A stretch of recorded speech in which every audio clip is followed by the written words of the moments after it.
towards the mountain. And what's interesting to me and why I decided to choose it is because I think this poem very much not only is about a mountain, but it's about the relationship between a person and a person's surroundings. So it can be somewhat philosophical.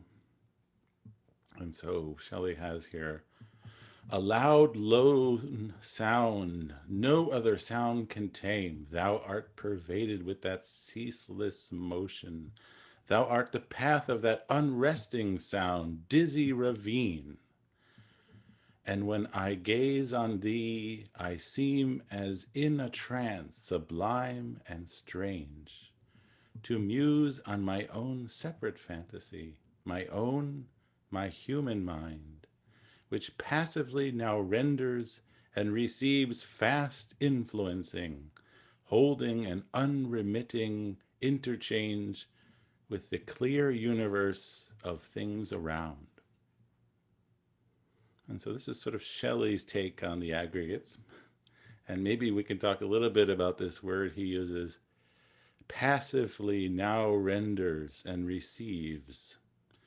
And I'm not so sure that would accord with how the Buddha talked about how the aggregates work, a passive uh, quality, because of course we know that a big part of the Buddha's teaching was about karma, action, and volitional activities, choices.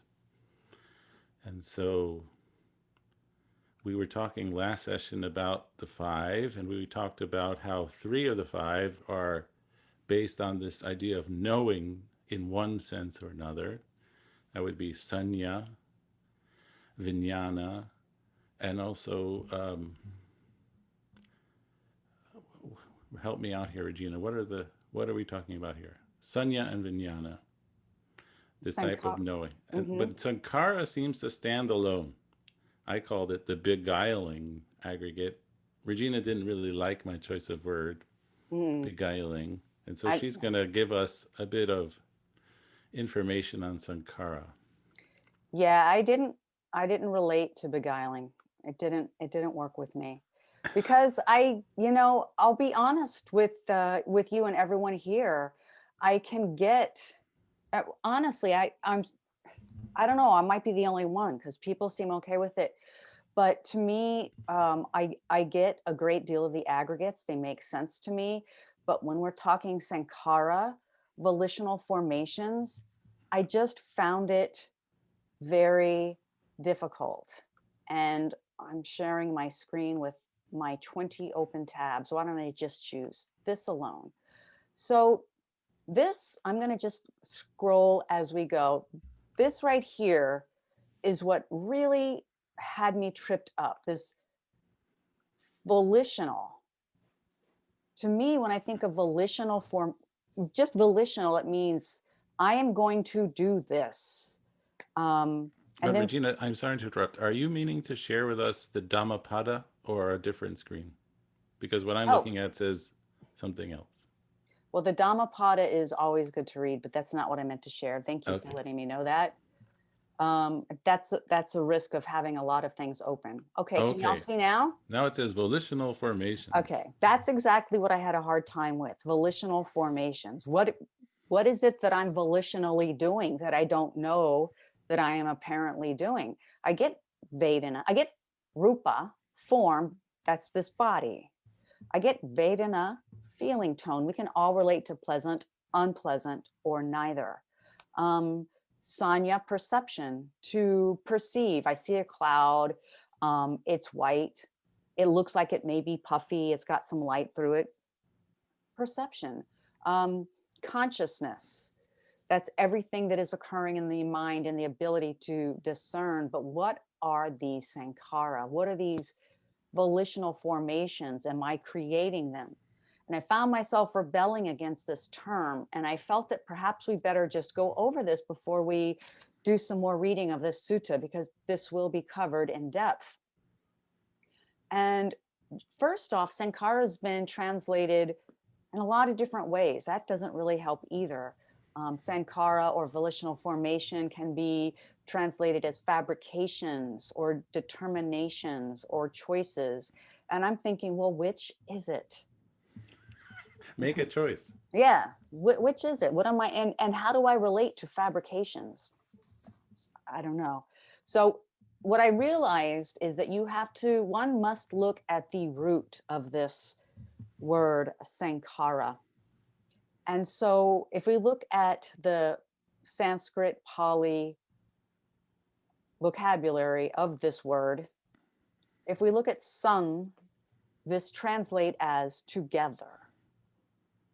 And then kar is to make or to do. And I'm just going to pull this up. So sankara means to make or construct or to fabricate. So in this way, it is that we are fabricating. But what fabrications? What is it that I'm fabricating? Am I typing a paper? Am I thinking about traveling to warmer climates? What am I constructing? And so what we came up with was we are fabricating. I am, you are, Stephen is, Stephanie is, Sue-Ann. We are all fabricating everything that's conditioned. That is our body, our thoughts, our feelings, our perceptions, our consciousness. And I put AKA the five because Stephen's like, well, that's just the five aggregates. But to me, that is just like a definition through circular defining, saying what it is by saying what it is. But I just thought if we break it down, because I like to break it down and keep it real, y'all, that's my role. The conditioned things are simply our thoughts. It is our feelings, what we perceive, what we think. As Stephen would say, the five. And through our choices, mind you, now we know that choices are volitional formations. Okay. Through our choices, we create how things will be going forward for us. We create our lived future experience in every moment. This was the beautiful teaching of the Buddha. Our karma is not a fixed thing. It's not that we're born and our karma has been predetermined and that's that. We can change our lived experience. We can change how we view things. One of my things is, well, it still is. It's like I have an issue with early mornings, which is I don't like them, right? But even in saying I don't like to get up early, what is that when I say that? I am conditioning, I am strengthening, I am conditioning that. So each time I say that, each time I cringe at the idea of getting up early, which I do, each time I hate it, each time I hate when the alarm goes off, I am further conditioning that experience. So this is Sankara. Now, what's important to look at is that if we look at this Sankara, we see Kar also is from karma, meaning volitional action. So there is karma and Sankara, and we create karma in three ways: through body, speech, and mind. So every time I cringe about waking up early, every time I turn over and go back to sleep, as opposed to getting up joyfully out of the bed, that's karma in action. Every time I tell people I hate waking up in the morning, or I hate you because you like to get up early, well, that's some real karma creation there. And our very thoughts are creating our every moment experience. And I love this quote from the Anguttara Nikara. And this is a quote from the Buddha. He said, monks, I call intention or chaitana, action, karma. And I'm going to put Stephen on the spot to read. Would you read this for us? Or maybe Diane can do it. Yeah, let Diane do it. Yeah, Diane, will you read this for us? We would love to hear it how the Buddha said it. Or maybe should I make it a little bigger? Yeah. Chaitanahan bhikkhave kaman vadami.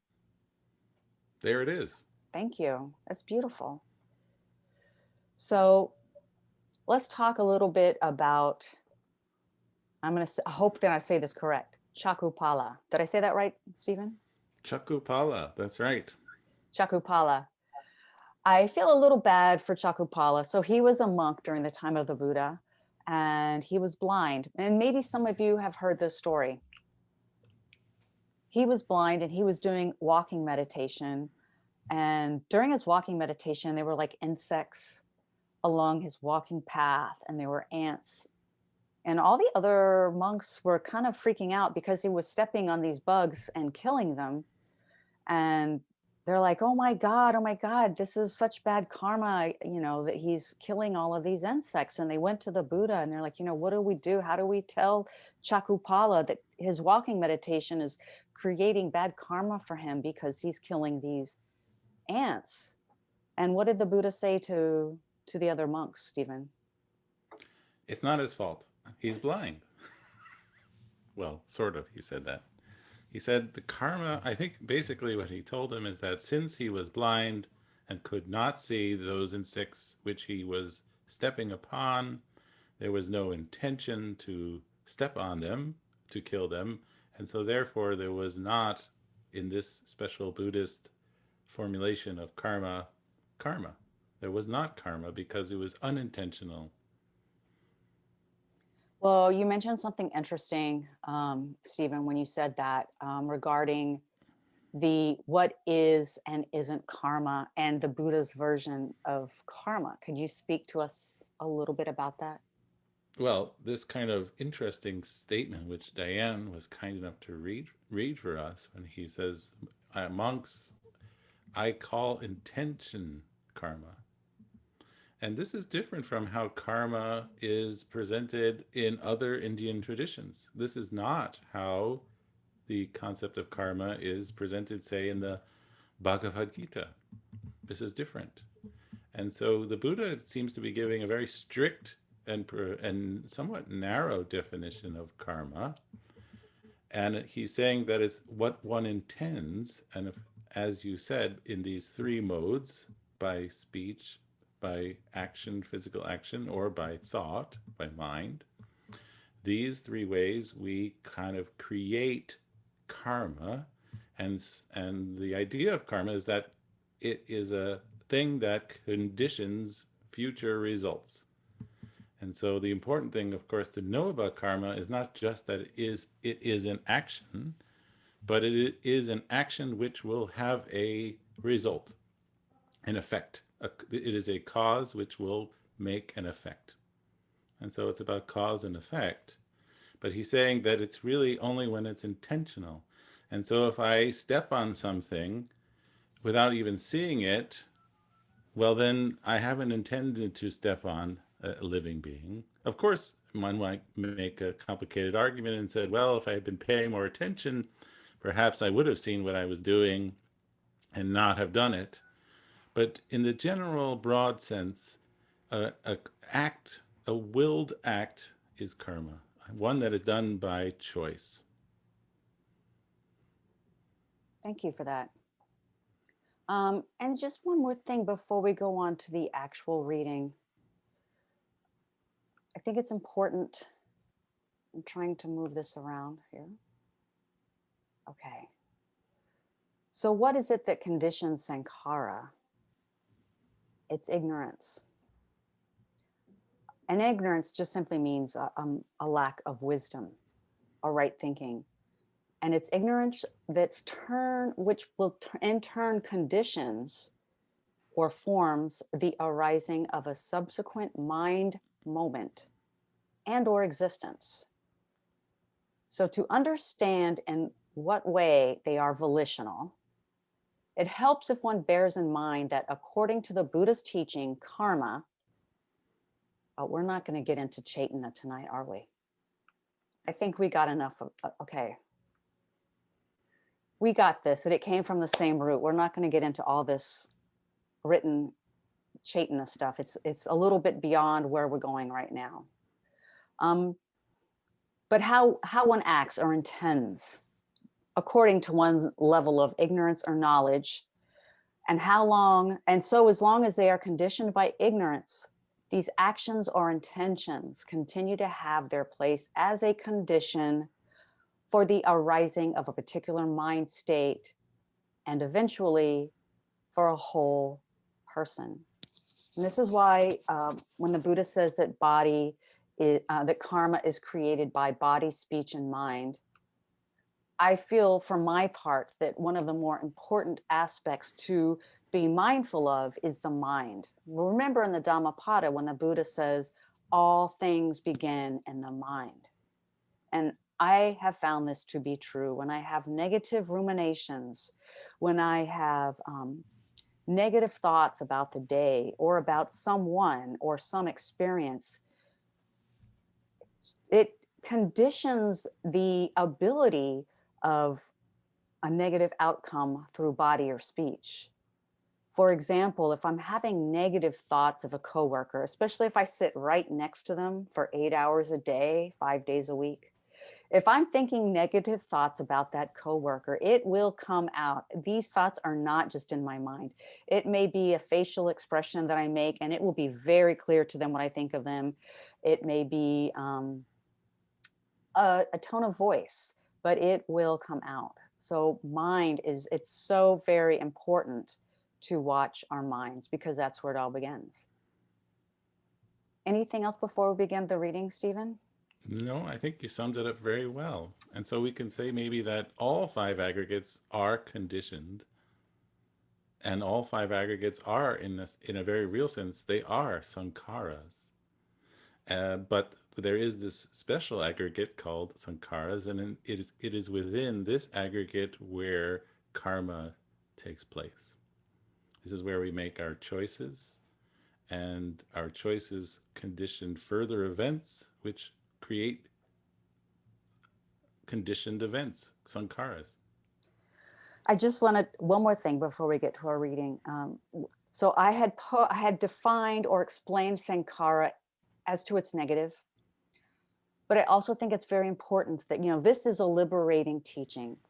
So because, if one dislikes Eastern Standard Time, as I do, because it gets dark at 4:00, okay, I'm exaggerating, 4:30.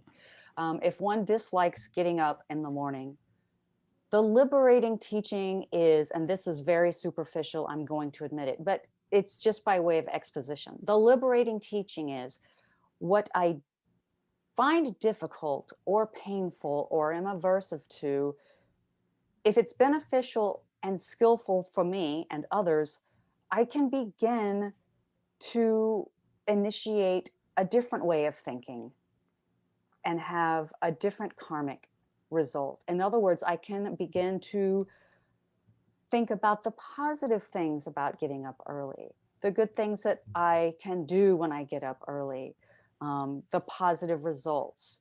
So in other words, we have freedom. We're not just victims of our minds. We're not just victims of our environment or people around us. We can change our lived experience.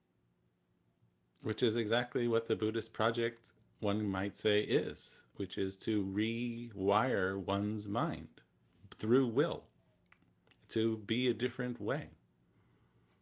Exactly. It is so very possible. And I think, once again, it goes back to what you were saying in weeks prior, the therapeutic aspect of this teaching of the aggregates. Right. We're desperately trying to view the aggregates in a way that we're not currently. And the only way we might be able to do that is through some kind of intention, through listening to Dhamma, to reading Dhamma, through meditating, to talking about it with other people. This is all very wholesome, positive, volitional activity. These are all choices we make. That's awesome, because that means we're all generating positive karma for ourselves right now. So let's get on with it, shall we? All right. I'm sure Super. Sue-Ann knows where we left off. I bet she does. Sue-Ann, do you remember where we left off? Nowhere to be found. Okay, so we'll need a few readers as always. So if we can have a few volunteers. One of the most important lines that we ended up with the last time we were together was, "This is not mine. This I am not. This is not myself. Right. So that's an important thing, y'all. If you can just memorize that. No, I find memorizing some of these things super helpful, and then call it up once in a while. If you're sitting in traffic and you're having anger is arising, you can repeat this phrase to yourself. That can be really helpful, I think. I am not this traffic jam. That's right. Yeah, it is helpful. Excellent. So Sue Ann, if you can read, Sure. read for a bit. A couple, because they're small. Right. Okay. This is called bhikkhus, a noble disciple who dismantles and does not build up, who abandons and does not cling, who scatters and does not amass, who extinguishes and does not kindle. And what is it that he dismantles and does not build up? He dismantles from and does not build it up, and does not build it up. He dismantles feelings, perception, volitional formations, consciousness, and does not build it up. And what is it that he abandons and does not cling to? He abandons form and does not cling to it. He abandons feeling, perception, volitional formations, consciousness, and does not cling to it. And what is it that he scatters and does not amass? He scatters form and does not amass it. He scatters feeling, perception, volitional formations, consciousness, and does not amass it. Thanks so much. So, these paragraphs, as you know, these ellipses mean that this part is left out because the editor found it repetitive, which I generally appreciate.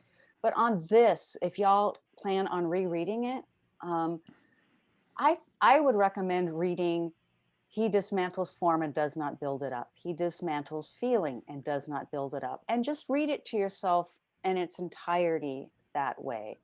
He abandons feeling and does not cling to it. I think that it would be helpful. And notice, by the way, all these things that are happening here are the very opposite of what you had just said sankharas are.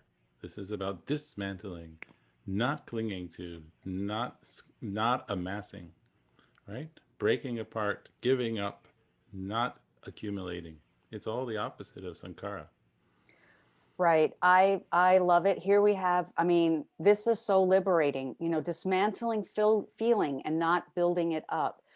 Okay, so I'm a little bit whispering, but I'm not in my apartment now. I'm staying with a friend, and she lives in a co-op that tends to be, it's very, people get in your stuff.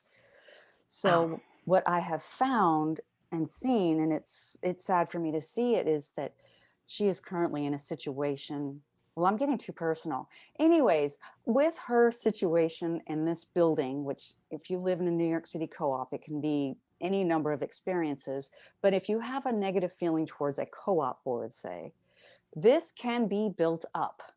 So I see this person building up feelings, negative feelings, perceptions of people on the board and clinging to them and amassing evidence that they are this way because of this. And I remember last year when this, but you see, when you expel this, it gives you that freedom not to hold on to grudges, resentments, anger, beliefs. And that's a beautiful thing. So next we have Todd. And what is it that he extinguishes and does not kindle?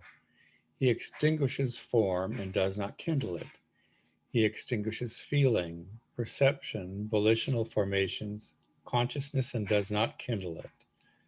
Seeing thus, bhikkhus, the instructed noble disciple experiences revulsion towards form, revulsion towards feeling, revulsion towards perception, revulsion towards volitional formations, revulsions towards consciousness. Experiencing revulsion, he becomes dispassionate. Through dispassion, his mind is liberated. When it is liberated, there comes the knowledge it's liberated. He understands destroyed is birth, the holy life has been lived, what had to be done has been done, and there is no more or this state of being. Thank you, Okay. Todd. So there is the sort of classic declaration of the Arahant, the fully liberated, worthy one. This is a stock packet passage that happens quite often. Destroyed is birth. There's no more conditioning happening. The holy life has been lived in the past tense. What had to be done has been done. It's over. There is no more for this state of being. A somewhat beguiling kind of phrase. But the Arahant has now entered into a sort of mind state which is essentially unfathomable by regular people. Because for the Arahant, there is no more karma. The Arahant doesn't create fresh karma. There's no more building up of anything. It's said that the Arahants go through their lives like the birds in the sky, without a trace. They still can be affected by old karma. That has to come to fruition. But they, because of their current state of mind, the nature of their mind, they no longer create any new karma. And so when they die, they sort of just fall out of existence. It's a little hard to imagine. It is hard to imagine. Um, but it's very inspiring, incredibly. And can you just give us a quick revise for those of us who weren't here, this revulsion that one is experiencing? Right. Well, actually, I think we see really almost three levels of practice in this whole sutta. At the beginning of the beginning of the whole sutta, we saw the experience of the what's called the patujana, the worldling, the one who is a regular person who holds on to the five as I, me, and mind.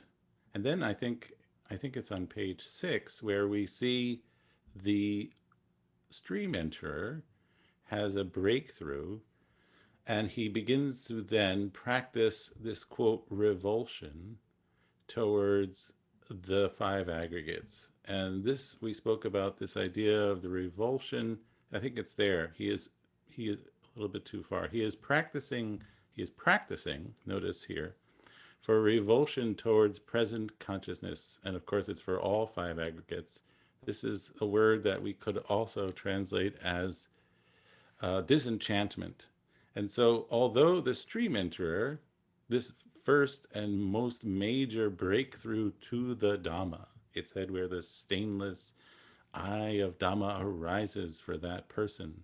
This person is now called a trainee, which is a little depressing because, well, I'd like to consider myself a trainee too, but it says like it's in the kind of big concept world of the suttas.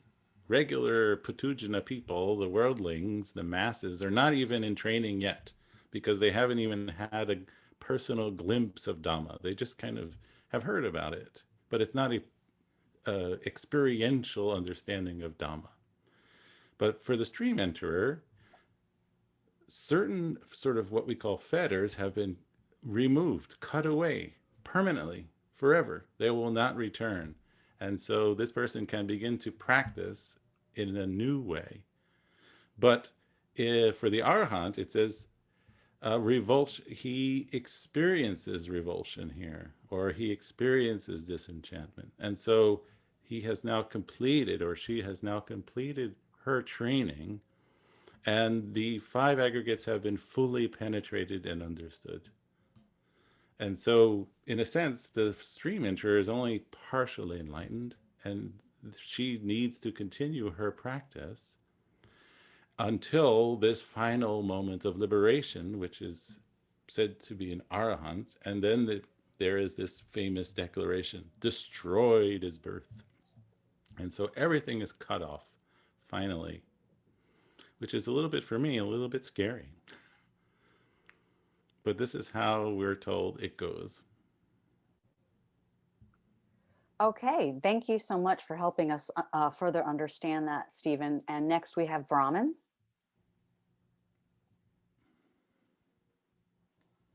This is called? Yes. Okay.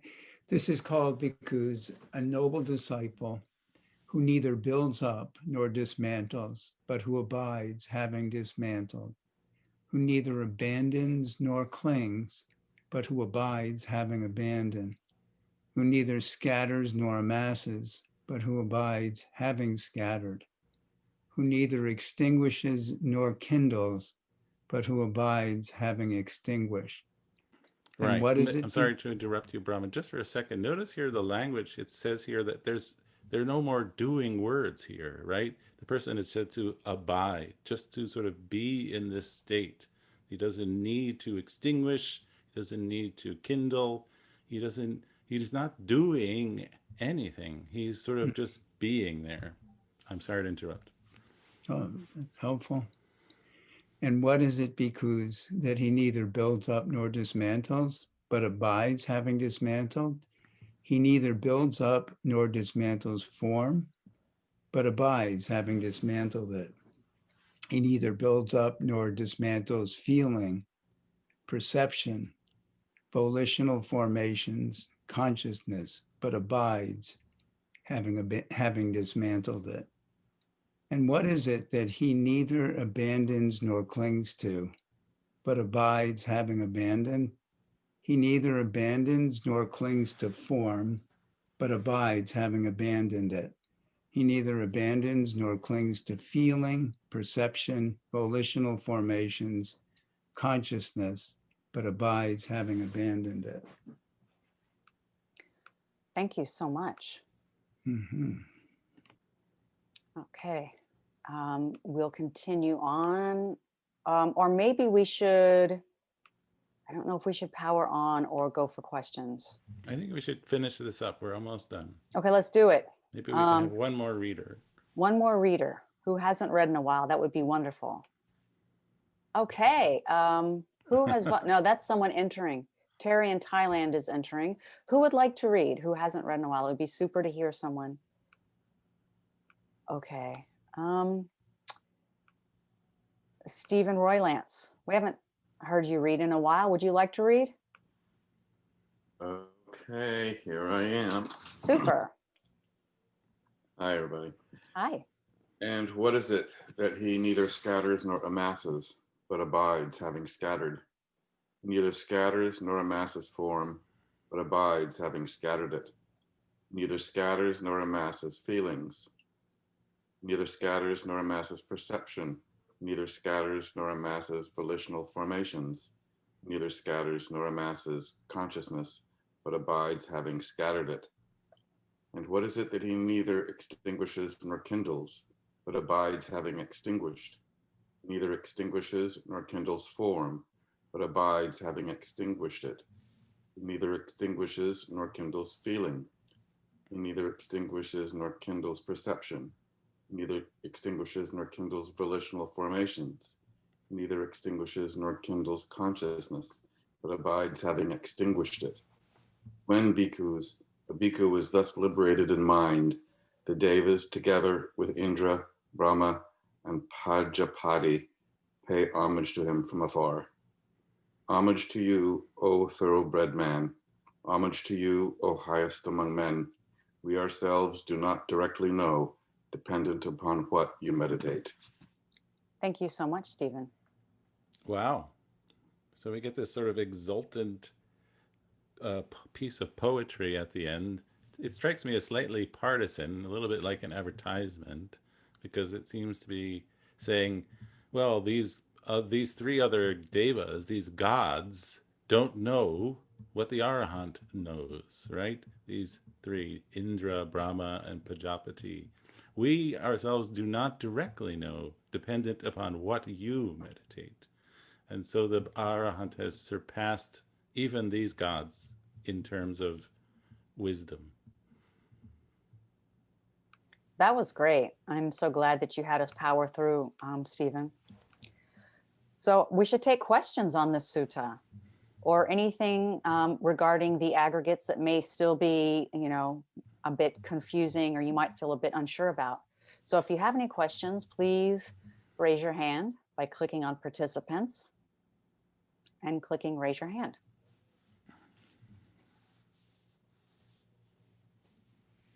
Maybe everybody's abiding, not doing anything. Duncan, thank you for raising your hand.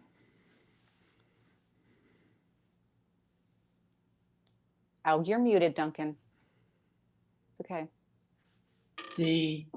In the part where it says, it uses this phrase, this number of words, the noble disciple who dismantles but does not build up, who abandons but does not cling, who scatters and does not amass, and extinguishes. So there's a variety of things that they don't do. They don't dismantle, they don't abandon. I mean, they don't build up. They dismantle, abandon, scatter, and extinguish. So there's a number of different things that they're doing. So they're very evocative words. So I was trying to understand a little bit more about what they meant. Well, notice that this passage, what we're looking at is not, I think, what you're reading, because this would be for the arahant, which is neither nor, but for the trainee that is doing, no, it's further backwards than in the text. It's Well, earlier. Okay. Well, here we do have neither abandons nor clings, but I can go Right. back. But I think if we go back, Okay. this is for the trainee now. He I see. is doing this and is not doing that. This is sort of the construction of these phrases. Okay. So what is this trainee doing? He's dismantling. He's not building up. He's abandoning. He's not clinging. He's scattering. And what is he doing these in regard to? The 5 aggregates. So the 5 aggregates, which are for a non-arahant said to be subject to clinging, that practitioner is struggling to no longer hold to these as I, me, and mind. Is trying to dismantle these constructions of the mind. Does that address your comment a bit, Duncan? It's more that I was struck by the use of different words. Is there something different between dismantling something and abandoning it, scattering it and extinguishing it? I mean, they're all different words. They didn't just use one word. Right. So, are they different activities that we should be doing, when we extinguish something versus scatter it, for example? Well, it's a good question. I'm not entirely sure in what way they might be said to be different in a sort of specific practical way.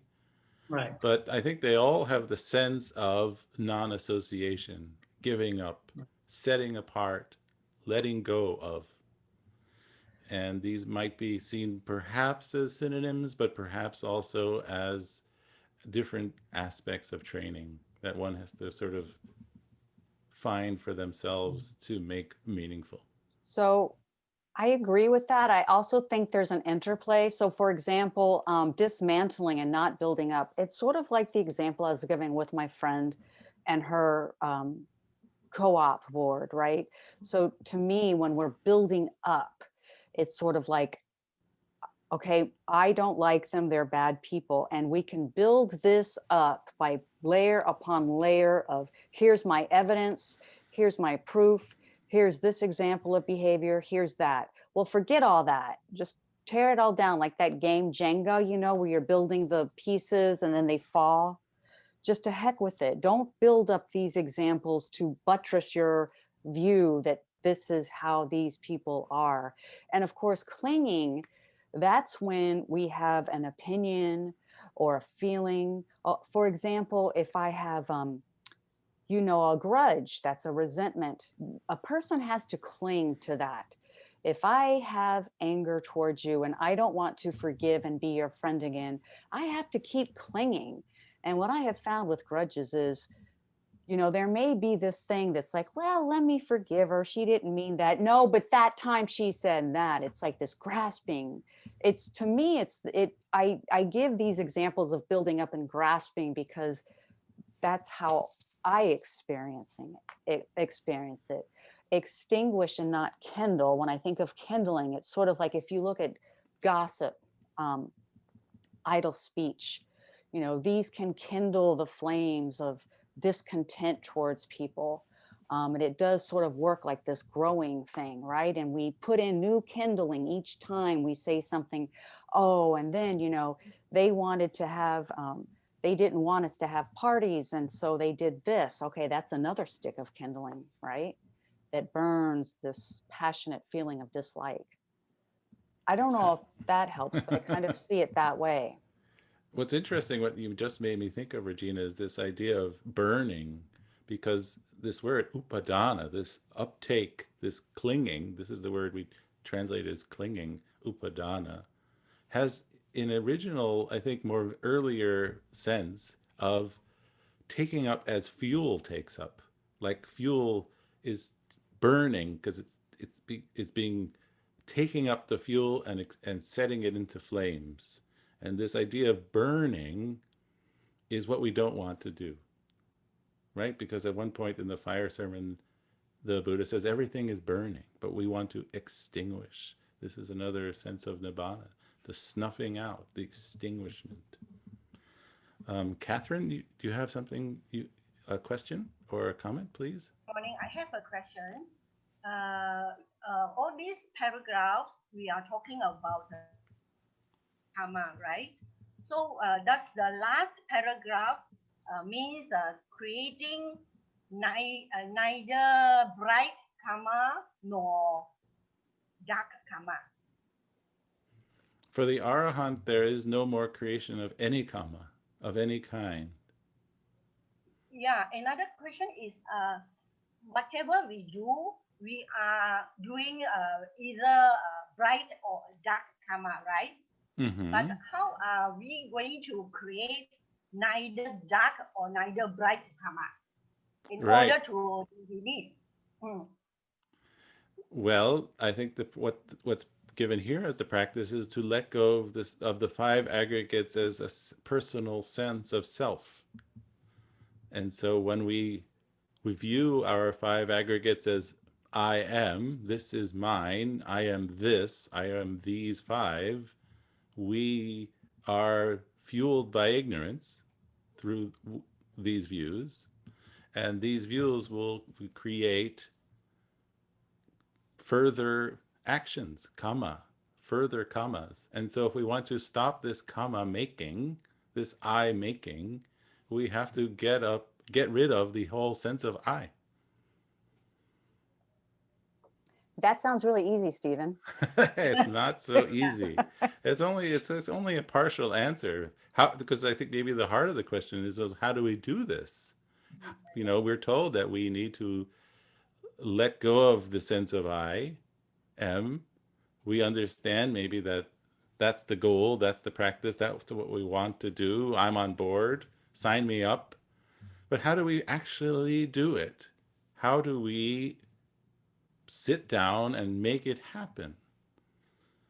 And that's the big question, of course. And I think at least a big part of the answer is through the practice of meditation, through the practice of vipassana, special seeing, right?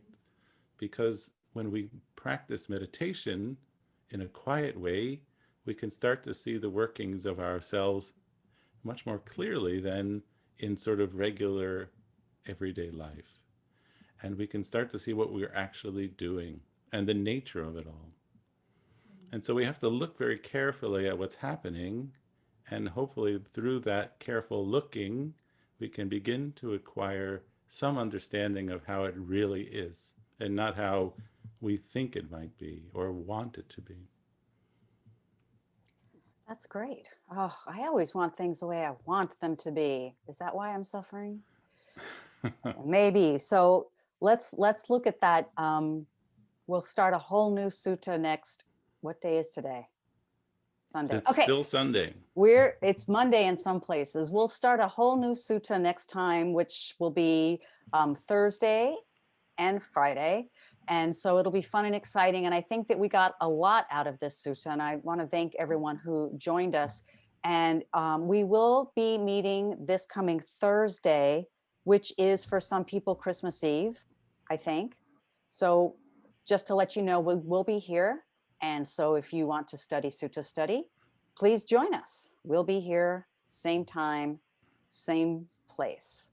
And I want you all to think about the fact that you have generated wonderful karma by talking about, reading about, listening and learning. about the aggregates and this beautiful sutta. So thank you all so very much.